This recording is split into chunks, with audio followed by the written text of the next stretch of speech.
আমি এখানে ভোলা মাছের পোস্ত নিয়ে এসেছি। ভোলা মাছ পোস্ত কীভাবে রান্না করেছি, 500 গ্রাম ভোলা মাছ ভালো করে কেটে আঁশ ছাড়িয়ে ধুয়ে নিয়েছি। ধুয়ে নিয়ে এই চামচের হাফ চামচ নুন হলুদ মাখিয়ে রেখেছিলাম। তারপরে কড়াইতে 50 গ্রাম সর্ষের তেল দিয়ে মাছগুলোকে ভালো করে লাল লাল করে ভাজা করতে হবে। কড়াই গরম হবে, তেল গরম হবে, তারপরে মাছগুলোকে দেবেন, নাহলে মাছ ভেঙে যায়। মাছগুলোকে দিয়ে ভালো করে লাল লাল করে 2 পিঠ পুরো ভাজা হবে, তারপরে তুলতে হবে। আর এখানে আমি একটা গোটা বেগুন নিয়েছি।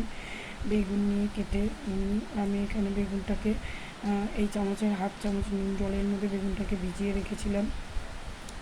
রেখে মাছগুলোকে তুলে নিয়ে বেগুনগুলোকে ভালো করে লাল লাল করে ভেজে এই চামচটার হাফ চামচ পোস্ত, হাফ চামচ সর্ষে, হাফ চামচ জিরা ভালো করে পেস্ট করেছি 10টা কাঁচা লঙ্কা দিয়ে।